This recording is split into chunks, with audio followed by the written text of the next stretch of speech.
Just look at this video from the debate. Joe, you did such a great job. You answered every question. You knew all the facts.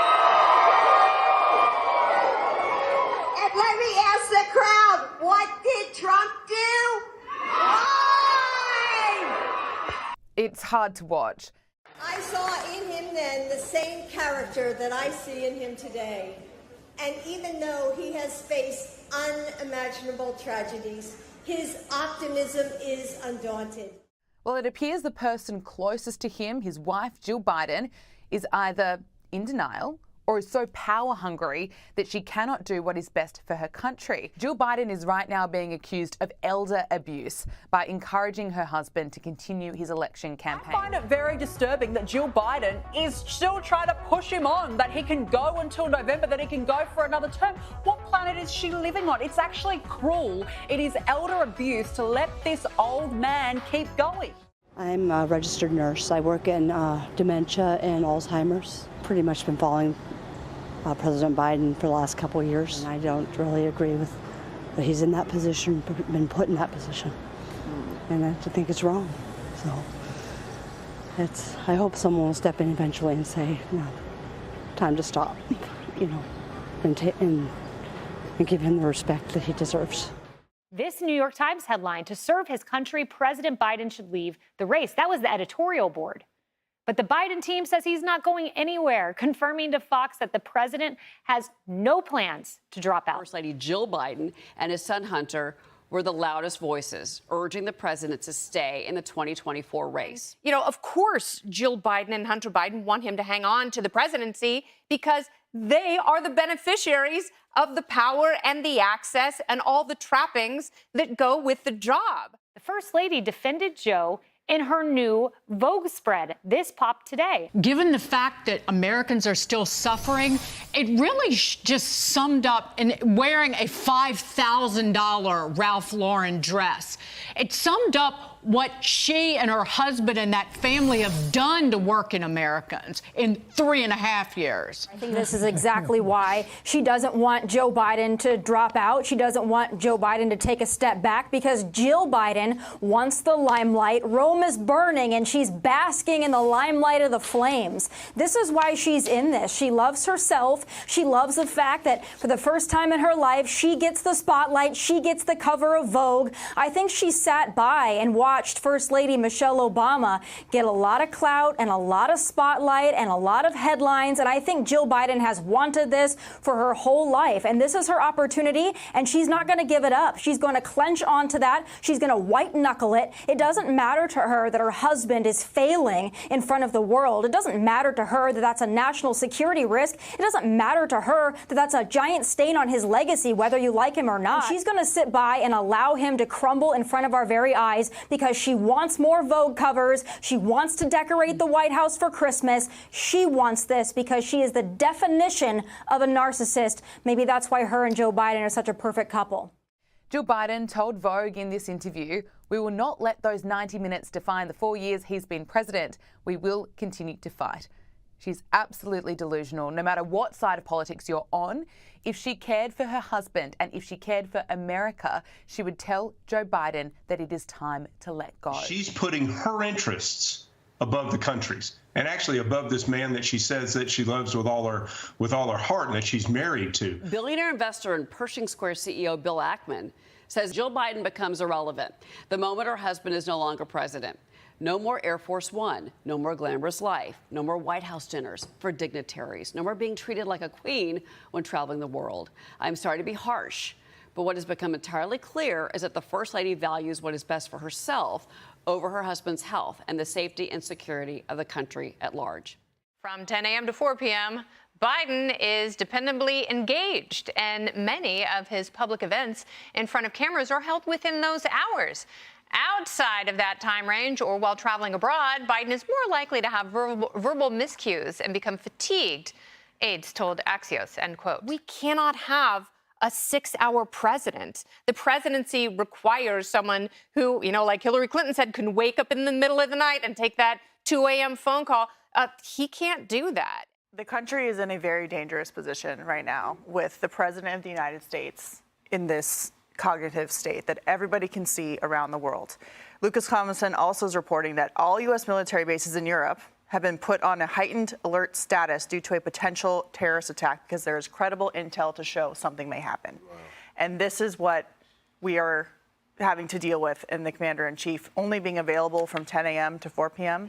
God forbid, you look at what's happening around the world. Our adversaries are sitting back and Putin's laughing, Xi's laughing. They're all laughing at what's happening in the United States because we've all been fooled. Now they have to make the case to the American people that he's the guy who is the commander-in-chief and capable of protecting the country. And given the high stakes around the world currently, that's not being Well, it certainly doesn't feel like he's in charge. So, you know, that leads everyone to ask, well, who is in charge? The candidacy has fallen, okay? Van, I know you're speaking from your heart. I'm worried about the president. We should pray for the president. I think his advisors, I think the White House, and I think his family have a lot of explaining to do to their party and to the American people. This night, this one night, was caused by and asked for by the Biden team. They wanted this night. And this is what we got. We have been told for weeks by Democrats who say, oh, in private meetings, I've seen Joe Biden do cartwheels and handstands while doing trigonometry while solving all the nation's problems. We now know that every single person who said that has been lying to the American people. Everything we've been told about his mental acuity by these Democrats has been a lie, and everything we think we knew has been confirmed. You know, the press secretary, Karine, gets up there and talks about how sharp he is.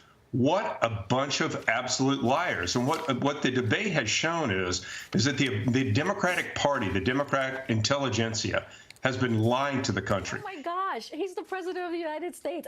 You know, I can't even keep up with it. I would put the president's stamina, president's wisdom, ability to get this done on behalf of the American people against anyone on any day of the week. I'll tell you the reality of it is, and I spent a lot of time with President Biden, be it in the Oval Office, in the Situation Room, and other places.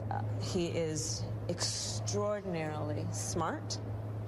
He has the ability to see around the corner. He can do it, and I see Joe every day. I see him out, you know, traveling around this country. I see his vigor. I see his energy. I see his passion every single day. According to a flash poll after the CNN debate, 67% of people who watched said Trump did a better job than Biden. Some media outlets today saying Biden's performance was so poor he should reconsider his run. I had seen what Trump had done, and now that I've seen him in action or inaction, I just think if the Democrats want to have a chance at putting someone in the White House, they need to put someone else up. I think in 2020, Biden was a safe option that was relatively non-harmful to replace Trump. And frankly, I didn't think reflected these same cognitive issues that we see tonight on the campaign. Yeah, it was a little dry, but it was definitely not to the same extent, I think. We have been telling you for 4 years about Joe Biden's obvious cognitive decline. This is a man who has been in public life for more than 5 decades. The decline in recent years is undeniable.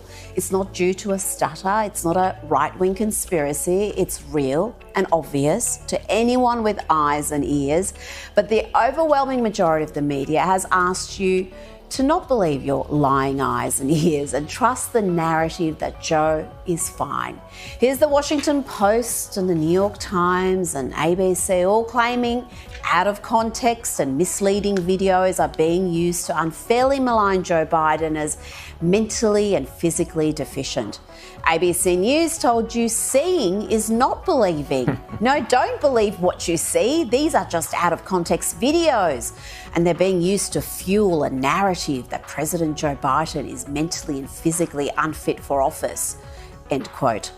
That's what they were claiming, and the Democrats in unison were on message, pushing the narrative that Joe is fit, as sharp as a tack, never been better. Let's compare the Joe Biden of 2020 with whatever was left of him last week, shall we?